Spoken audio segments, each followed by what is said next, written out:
gusto, el privilegio de escuchar a una serie de personas que van a hacer referencia a una creación literaria de don Claudio Alpizar Otoya, y que en ese sentido se nutre la democracia, se nutre la institucionalidad de una fuente de información que debería ser obligatorio para todo estudiante y toda estudiante a partir de secundaria por lo menos. Nos acompañan hoy en la mesa la señora Lucrecia Tenorio Barrantes, representante de la editorial Jade, filóloga española con un posgrado en literatura latinoamericana, investigadora independiente, asesora en investigación, asesora en revisión, asesora en estilo, y que hoy nos va a ofrecer un mensaje. También tenemos la concurrencia de don Fernando Cruz Castro, a quien le guardo un aprecio y una admiración, no solo por su trayectoria, sino por la manera en que él ha hecho patente el ejercicio rico y valiente de un ciudadano que defiende sus convicciones. Y por supuesto a don Claudio Alpizar Otoya, que nos une una relación de amistad que la vida nos permitió tener y que Dios, conforme pasa el tiempo, nos ha permitido también que vaya creciendo.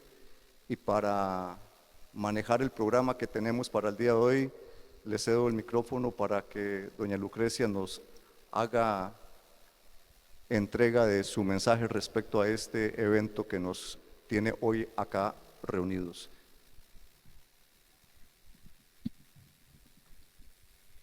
Buenas noches, señor Fernando Cruz Castro, señor Claudio Alpizar Otoya, estimado público presente, amigas y amigos. En el marco de las tensiones políticas que vive el mundo, y en el caso que nos compete América Latina y propiamente Costa Rica, para la editorial Jade es de vital importancia presentar el texto Gobernabilidad y Gobernanza, Fuentes del Desarrollo Democrático de la Nación, escrito por el politólogo Claudio Alpizar Otoya. Para nosotros, cada lector cuenta, y sabemos que mediante la publicación de textos de esta envergadura, contribuimos al desarrollo del pensamiento crítico, ya que nuestro norte está comprometido con una sociedad de libre pensadores, en tanto perdure nuestra democracia.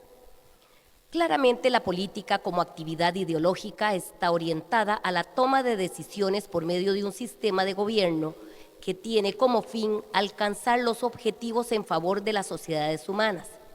Y al ejercer este poder, su misión será resolver o minimizar el choque entre los intereses encontrados que se producen para dar sentido y propósito y dirección al Estado.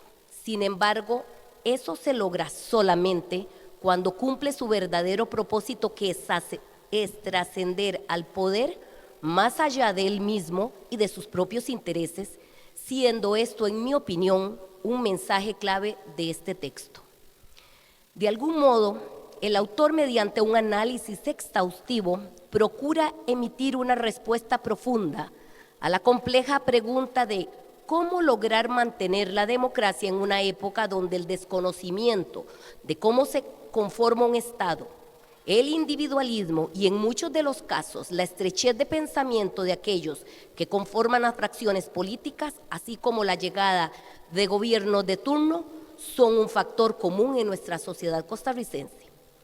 Para desentrañar esta interrogante, el autor centra su estudio en aclarar el sentido de las nociones gobernabilidad y gobernanza, ya que por error se ha generalizado una mala interpretación o una confusión entre ambos conceptos, generando una afectación directa al sistema democrático y, por ende, las crisis políticas recurrentes en la región. Ahora, siendo la gobernabilidad y la gobernanza ejes fundamentales en el ejercicio de la política, para dilucidar tal confusión, el autor empieza a delimitar el área de análisis y de ejecución de ambas. Sin embargo, a Claudio Alpizar también le preocupa el uso incorrecto de otros conceptos tales concentración y centralización, que se utilizan de manera indistinta, o bien de las nociones descentralización y desconcentración, en cuyo caso erróneamente equiparan los primeros vocablos a sus opuestos, como si fueran sinónimos entre sí.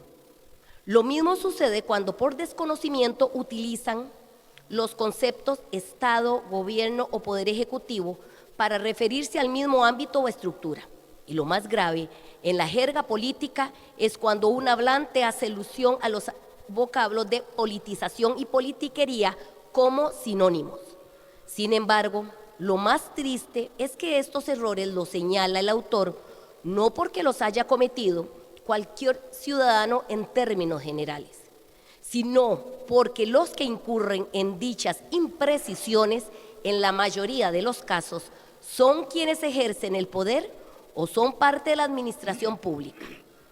Finalmente, y a nombre de Editorial Jade, agradecemos su compañía.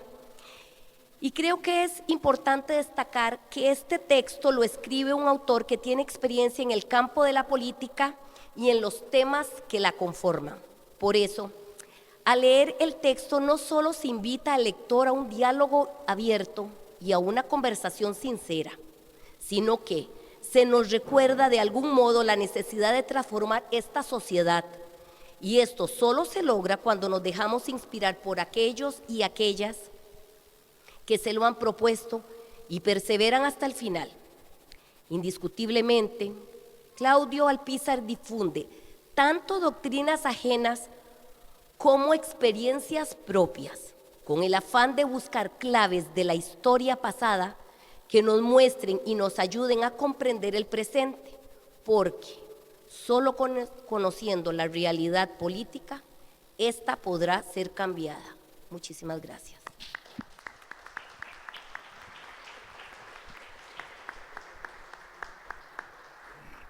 Muchas gracias, señora Lucrecia Tenorio, por sus palabras, muy bien expresadas, un mensaje muy balanceado.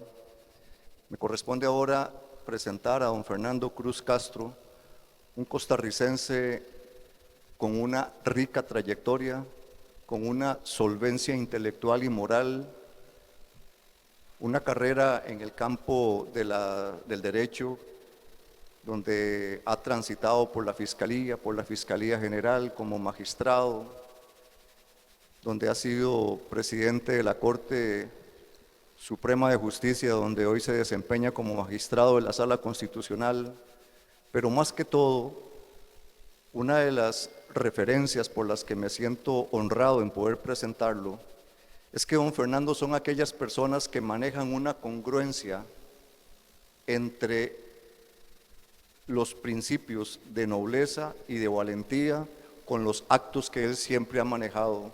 Alguien que se ha dejado guiar por absolutas convicciones de lo que se debe ser y no lo contrario.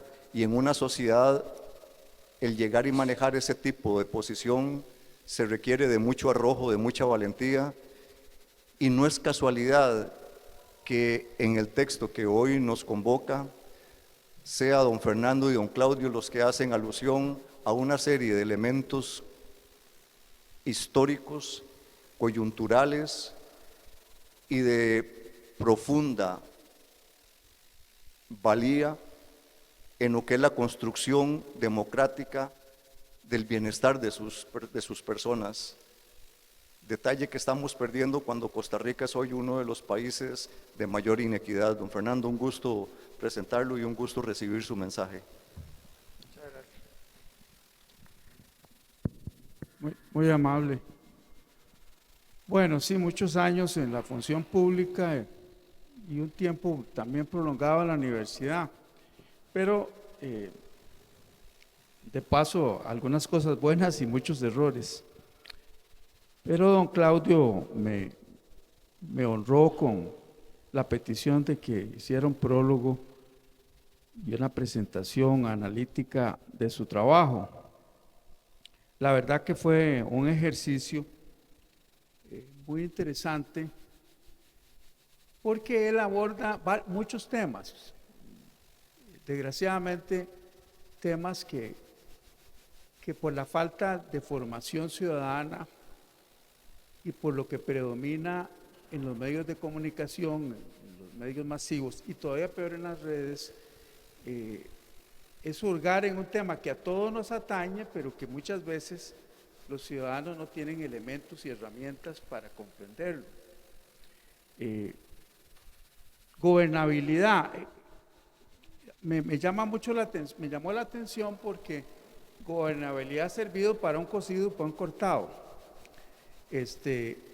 Porque generalmente el que está en el poder, y don Claudio lo señala, se queja de que no puede gobernar porque el país es ingobernable. Pero nunca dicen por qué es ingobernable. Bueno, habrá que ver por qué es ingobernable. Y hurga o profundiza en un tema, en uno de los temas que es la democracia. ¿Qué significa democracia? Por eso es que a mí me pareció muy interesante porque señala una dimensión que es la gobernabilidad como un tema que hace difícil gobernar, cuando en realidad el tema fundamental es la democracia, cómo anda la democracia. Y aquí me desprendo un poco de lo que señala don Claudio. Una de las polémicas que ha tenido el país muy grande es el tema sindical, por ejemplo. Entonces, hay un consenso entre el ciudadano que los sindicatos no debieran existir, que son propiciadores de anarquía, etc. Bueno, debo decir que antes de que yo llegara a la sala eso no me lo había planteado. Más bien por los medios siempre parecía que el sindicato era sinónimo de problema. Pero cuando uno va a la Constitución está ahí el sindicalismo, ahí está. Y lo he dicho, si tanto estorba, deroguemos el derecho a sindicalizarse. Pero ¿cuál es la raíz de la sindicalización? La raíz es la raíz de la democracia. Porque la democracia no es solo la elección, que don Claudio lo dice muy bien. No, democracia es vivencia constante en muchas áreas. Y ese espíritu democrático está en todos los lugares, en todos. Sindicalizarse significa que yo, como trabajador, me sindicalizo frente a intereses de muy diversa índole, también frente al patrono, pero no forzosamente siempre debe ser así. Bueno, la realidad nuestra es que casi no hay sindicatos en el sector privado. Esa es la realidad. Hay una derogatoria tácita de eso. ¿Qué significa eso? Que la democracia sufre un gran perjuicio ahí, porque en esa área sus trabajadores tienen que estar callados. Y por supuesto, ¿quién va a estar en una empresa y se le va a ocurrir hacer un sindicato? Bueno, ¿qué quiere? ¿Perder el trabajo? Y eso es democracia. Es decir, que si yo tengo derecho a sindicalizarme y no puedo sindicalizarme, eso es democracia. Es una vergüenza. Claro, entonces, algunos me señalan que yo soy un sindicalista. No, es que está en la Constitución. Si quieren, quítenlo. Y las convenciones colectivas, ay, Dios mío, las convenciones colectivas están en la Constitución. Me desgregué de eso, pero era un ejemplo de algo que señala muy bien don Claudio en su trabajo, en su investigación. Es que la democracia es un tema que es la médula del tema, no la gobernabilidad. Ese es un elemento, pero la democracia, y no nos planteamos sobre eso. Y ahora que reflexionaba, no voy a hablar mucho, pero piensen cómo don Claudio nos hace este trabajo y es un aporte de pensamiento. Ese pensamiento se va a traducir en acciones. Pero ¿qué nos está pasando en la política? Que no hay pensamiento. Ahí anda don Walter Cotto con una idea de la pensión, ¿cómo es? Bueno, sí. Eso es pensamiento para democratizar económicamente. ¿Y quién toma esa idea? Nadie. Ahí está, yo creo que don Walter lo van a enterrar con ese proyecto. ¿Por qué? Porque no hay interés en la democracia económica. Entonces, cuando hablamos de democracia no estamos hablando de democracia y de gobernabilidad, esa es una parte. La gobernanza. Claro que cuando don Claudio entra en el tema, entonces todo el monte no es orégano, no es tan fácil. No es así como decir que que todo se resolvió. Ese es un caso. Pero vean los hitos. Cuando uno ve lo que escribió don Ricardo Jiménez y lo que hizo en temas electorales, dice, ahí había un pensamiento y una acción política con un proyecto. Cuando uno ve lo que Calderón Guardia hizo en el 43, ahí había una acción política y un proyecto gigantesco. Todavía no nos hemos dado cuenta de lo que significan las garantías sociales. Lean lo que dijo don Otilio Late en contra de las garantías sociales. Don Otilio Late. Y por supuesto que eso le significó a don Rafael Ángel una cosa terrible y un conflicto terrible. Pero claro, cuando uno va y salta a Figueres, caramba, Figueres no era solo tomar un rifle.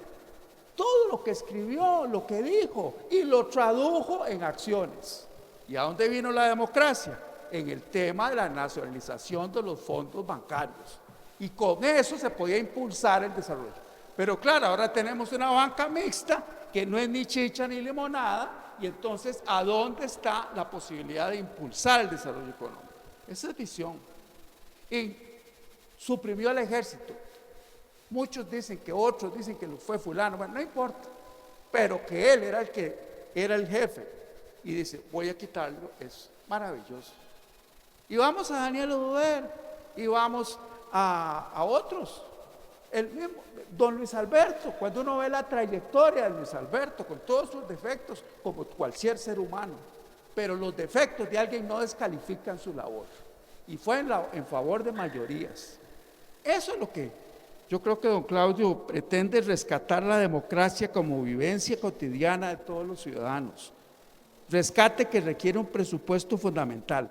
La democracia es mucho más que la contienda electoral periódica. Y aquí un apartado. Claro que tenemos, don Ricardo llegó hasta ahí, voto secreto, que el voto pudiera ser, todo eso que logró don Ricardo en tema de votación.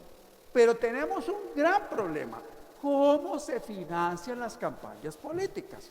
¿Y qué es lo que hace que eso se financie las campañas políticas? No voy a entrar en ese tema. Pero ahí se requiere otro pensamiento para más democracia. La ciudadanía tiende a atribuirle la responsabilidad de todas sus desilusiones a la democracia. Se marca así una ruta peligrosa para forjar una sociedad más justa y humana. Eso lo dice don Claudio, lo señala. No puede ignorarse que existen graves problemas para el bienestar de la ciudadanía, pero el malestar ante la falta de oportunidades de trabajo y de ingresos decrecientes no se originan en el modelo democrático. Más bien se requiere capacidad política para responder a los reclamos crecientes de participación. El malestar ciudadano reclama mayor participación. Como bien lo dice don Claudio, el modelo democrático requiere mayor participación del soberano ciudadano. Sin embargo, esas graves deficiencias en la participación requieren fortalecer la democracia, ampliarla, sin debilitarla o suprimirla. Entonces, claro, es muy atractivo lo que señala don Claudio, porque cuando hablamos de gobernabilidad, que tanto se habló y se ha hablado, y la queja es esa, él entonces entra en el tema de la democracia, haciendo una distinción muy interesante entre gobernabilidad y gobernanza, que yo confieso que la desconocía. Es muy importante dilucidar y analizar el alcance y contenido de su concepto tan manoseado, como ocurre con la gobernabilidad y la ingobernabilidad. Importante reivindicar la política en democracia, superar su devaluación. Y creo que lo dice y lo ha señalado don Claudio muchas veces. La democracia es servicio, pero también a los que participan en democracia, en puestos, tienen que ganar salarios adecuados. Pero ahora yo no sé por qué se ha pensado que el funcionario público tiene que ser una persona que esté a dieta y a pan y agua. No, señor. Si usted quiere tener buenos funcionarios con gobernabilidad, con gobernanza, tiene que contratar gente que sea preparada, tiene que pagar bien. Pero entonces, esa devaluación constante que hemos tenido en lo público hace que entonces, ¿quién quiere trabajar en el servicio público? Además de todas las otras cosas que ya están anexas, como el estigma de ser un sinvergüenza. Pero la política es, lo dice mucho Claudio muy a menudo, es algo elevado y tiene que seguir siendo elevado. Claro que uno debe ir buscando a dónde están los temas difíciles. Importante señalar los rasgos más destacados de la maltrecha democracia en Latinoamérica durante el siglo XX. Él señala todos esos, no voy a entrar en detalles sobre eso. Pero qué interesante, tuvimos dictaduras con el aval de los Estados Unidos porque era la Guerra Fría. Ahora no se requiere ese tipo de dictadura militar, se requiere otro tipo de autoritarismo. Esos países que tienen una democracia tan endeble y tan autoritaria no son señalados ni por Estados Unidos ni por los países capitalistas y les ponen un embargo, ¿no? Sí, subsisten. ¿Dónde hay un embargo para Nicaragua o para El Salvador? ¿No? Ahí están. ¿Por qué? Porque los negocios siguen fluyendo.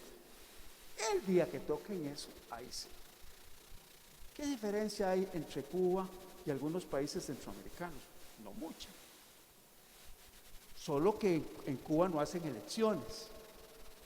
Pero cuán importantes que son las elecciones, pero si uno escarba, esas elecciones requieren mayor profundidad, como señala don Claudio. Elecciones que no son suficientes para determinar una democracia. Avanzamos en la cuarta parte del siglo XXI y tienden a predominar en nuestra región gobiernos autoritarios y populistas, cuyo ideario rechaza la institucionalidad democrática. ¿Quién hace un minuto de silencio por la muerte del Poder Judicial en Centroamérica? Nadie. ¿Qué importa que en Guatemala los jueces, unos estén viviendo en Costa Rica, perseguidos por sus casos? ¿Qué importa que en Nicaragua haya un sistema judicial tan endeble? ¿Qué importa que no exista eso en El Salvador? Por eso nadie hace un minuto de silencio. ¿Por qué? Por lo que digo. En esta atmósfera en que se aprecia una maltrecha democracia, el clientelismo político es moneda de curso legal. Y habla de un tema, el clientelismo político, claro. La desesperación por un lado y la ambición desatada señala o hace producir eso. Acceder al poder mediante elecciones es un requisito básico, pero obviamente no es suficiente, lo dice muy bien, porque desde el poder se socava la institucionalidad democrática. Bueno, ahorita terminamos, entonces yo no voy a seguir hablando, pero voy a señalar dos cosas más. Me llamó la atención algo que yo lo sufrí en la presidencia de la Corte. Don Claudio habla de que la democracia no subsiste tampoco si hay una visión economicista y fiscalista, que es lo que ha predominado en Costa Rica en los últimos 30 años. Es decir, que aquí no puede haber derechos fundamentales y derecho social porque no hay dinero. Pero lo señala muy bien don Claudio y yo le dediqué unos comentarios. Y dentro de la reflexión final que hice, por mí seguiría hablando, pero yo creo que lo poco agrada, lo mucho enfada. Las inquietudes que expresa don Claudio en su ensayo las comparto. Y me llamó la atención porque soy hijo del Estado Social, el que les hablo, que emergió a partir de la década del 40. Yo no sabía, yo estaba en la universidad en los 60, el privilegio que estaba viviendo, no tenía idea.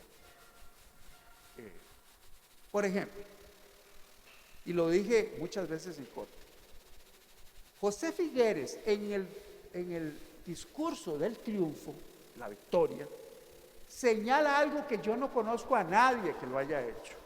Señala que hay dos instituciones resplandecientes para un país. La institución del Tribunal Electoral y el Poder Judicial. ¿Qué líder hace eso? Nadie. Lo hizo él. ¿Por qué vivimos todo eso? Con el Poder Judicial como que en los últimos 4 años le dieron por la cabeza, le partieron sus salarios, le quitaron posibilidades de elección, etcétera, con esa ley de empleo público. Porque era eso. Yo viví eso. Pude estudiar en España por una beca que me dio el Poder Judicial, que me lo pagaron los costarricenses. Pero eso no me hace a mí que entonces cuando me lo pagaron los costarricenses, entonces lo que digan los señores diputados es lo que yo tengo que hacer. No, eso no lo he perdido. Pero sí, ¿cómo pude yo estudiar eso? Somos hijos de eso. Ahora las oportunidades para los jóvenes me dan la impresión que son mucho menores, mucho menores. ¿Pero por qué? Porque nos obsesionamos con que el sector público tiene que reducirse a su mínimo, porque el sector público no tiene razón de ser. ¿Cómo? ¿El mercado va a darle redes de cuidado a las mujeres? No, señor, no es el mercado. No se las va a dar. Es el Estado con una redistribución. Todo eso lo hemos perdido. Don Claudio lo señala directamente. Claro, yo le pongo mi aderezo. Lograr mejor convivencia con esperanza, así lo percibí en mi juventud. Esos valores y vivencias los asume muy bien Claudio en sus reflexiones. Por eso es tan importante destacar la democracia y el Estado social, que lo archivamos, porque el desarrollo es para la persona. Y debo decir por qué. Una de las razones, en la congoja de la Sala Constitucional, en la consulta del fortalecimiento de las finanzas públicas, la Sala dijo que era más importante lo económico que el Estado social. Respeto el criterio. ¿Pero qué significa eso? Que hasta la Sala se alineó para decir, Estado social, espere que haya derrame para que caiga sobre los ciudadanos. Y mientras tanto, garantías de papel. Todos los estudiantes, un 8% tienen el currículo completo en el país. 8%. Garantías sociales de papel. Entonces, don Claudio me invitó a bodas y yo le agradezco que me pusiera a hacerle el prólogo, muy agradecido y muy privilegiado por lo que hizo en mi favor y para poder meditar. Muchas gracias, don Claudio.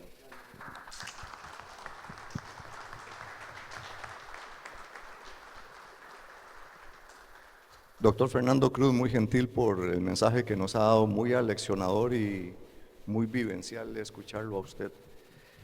Para hacer una breve semblanza de don Claudio, le pido a Dios ser claro en lo que vaya a manifestar y rogarle a don Claudio las disculpas por lo limitado de la manera en que exprese las virtudes que he visto a través de los años en usted y en sus acciones. Don Claudio es una persona de familia, y cuando digo de familia quiero manifestar que es un ser humano que tiene como historia personal un hermoso rol como nieto, como hijo, como esposo y como padre, y eso habla de la entereza de un ser humano en una sociedad como la que hoy día tenemos. También hay un Claudio intelectual que desde muy joven tuvo inquietudes por el conocimiento y a través de la manera en que se alimentaba ese conocimiento, sus convicciones y sus argumentos adquirían un reconocimiento y sobre todo le permitía a él tener la claridad de que respecto a una serie de temas le asistía la verdad y le asistía la información, le respaldaba el dato. También hay un Claudio empresario que corresponde al 95% de la población empresarial de Costa Rica, que son las que tienen cotidianamente dificultades para poder consolidar y para poder nutrir su realidad familiar y personal con una actividad empresarial en un país que está diseñado para grandes empresarios. Permítanme manejar un ejemplo. Una transnacional que pueda manejar un supermercado tiene gratuito todos los datáfonos y un pequeño empresario tiene que alquilarle al banco un datáfono. Eso como una muestra de la inequidad que tenemos en este país y probablemente de la manera que el comportamiento pasivo de nosotros ha legitimado que eso exista. La economía se divide en economía positiva y en economía normativa, y la economía positiva, como bien lo expresó ahora don Fernando, es simplemente la que describe el estado de situación como una situación intacta, y la economía positiva hace que la inequidad y la injusticia se afiancen en una realidad democrática y la debilite. La otra parte que quiero destacar de don Claudio es la parte política, porque se suma el conocimiento, la teoría y la práctica independiente. Cuando digo independiente, es sin hipotecar sus ideas y sus ambiciones y su pasión en función de ese constructo socioeconómico que tiene hincado en América Latina, y sin que sea excepción Costa Rica, a la mayor cantidad de seres humanos que somos los que nutrimos nuestra realidad personal producto de un salario. Y para concluir esta breve semblanza, este libro debería ser el que llene el vacío de la eliminación de las clases de cívica y de ciudadanía en la educación costarricense, porque la manera en que se está desdibujando la dignidad, la felicidad, la prosperidad y un futuro mejor para las grandes mayorías de Costa Rica es el resultado del éxito de la perversidad de quienes ostentan el poder socioeconómico en este país. Don Claudio, muchas gracias por ofrecerle al país una obra literaria tan práctica, tan bien desarrollada, y que le permite a una persona que tenga interés en el tema poder nutrirse de una forma muy valiosa.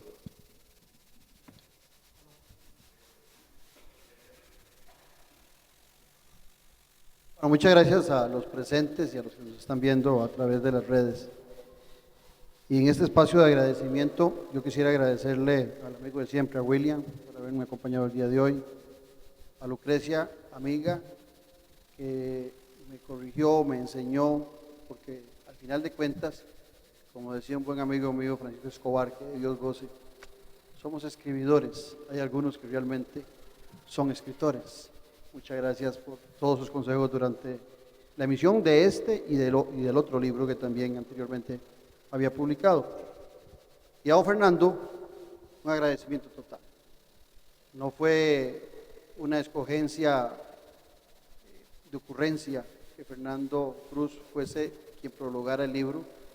Inclusive ahora, entre broma y serio, le decía, a lo mejor el prólogo es lo mejor del libro, escrito por don Fernando, y a quien le tengo un gran aprecio. Lo siento como un amigo desde hace varios años, y aparte de eso una admiración terrible, grandísima, porque es un hombre que dentro del Poder Judicial, aparte de que es abogado, es politólogo, también ha defendido la política, pero la política con P mayúscula. Y por supuesto a Jania y a Denis, que son los editores en Editorial Jade, por la calidad del libro y su presentación.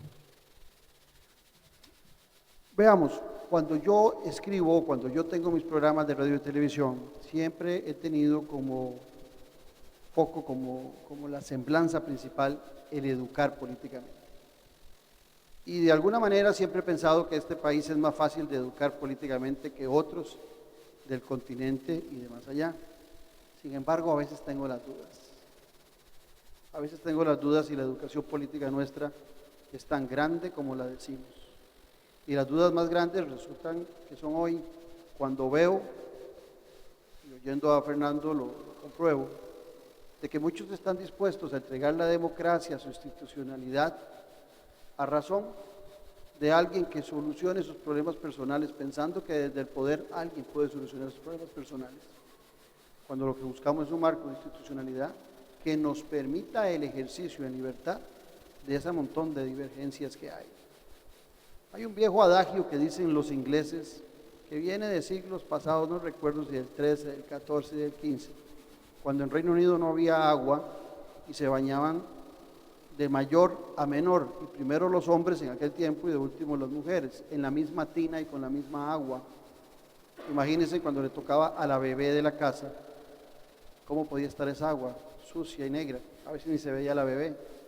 A partir de ahí Los ingleses tienen una frase que siempre dicen: cuidado por botar el agua sucia, botas al bebé.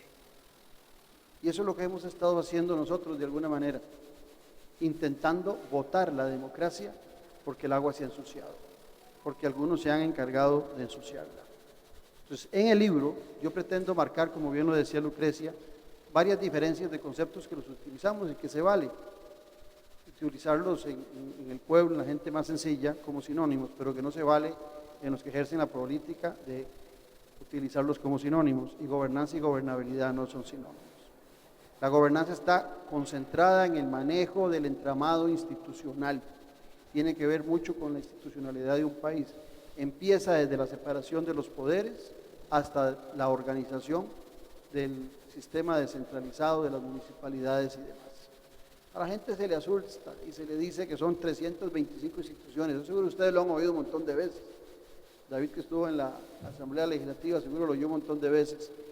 Y resulta que ahí hay 84 municipalidades, 50 colegios profesionales, solo ahí hay 130 instituciones. El Estado no es tan grande como algunos pretenden evidenciarlo, lo que tiene es una mala gobernanza, una mala administración, y eso se puede, con una reforma administrativa, mejorar. Pero algunos pretenden hacer una reforma del Estado para acabar con muchas de las instituciones que a muchos que vinimos de orígenes humildes nos dieron la oportunidad de alcanzar al menos la clase media costarricense. Y la gobernabilidad es un tema de comunicación política, y aquí que está mi buena amiga Fanny Ramírez, hasta con premios internacionales en el tema de la comunicación política. El tema de la comunicación política no es mercadeo político. El tema de la comunicación política no es ir a hablar a un medio de comunicación para que me escuchen. La comunicación política, inclusive a veces, cuando mejor se desarrolla es ante la ausencia de periodistas, de medios de comunicación, porque es la conversación que establecen quienes gobiernan con los ciudadanos y los diferentes actores. Y esa comunicación política es la que le da una gran trascendencia a las decisiones que se toman en un Estado.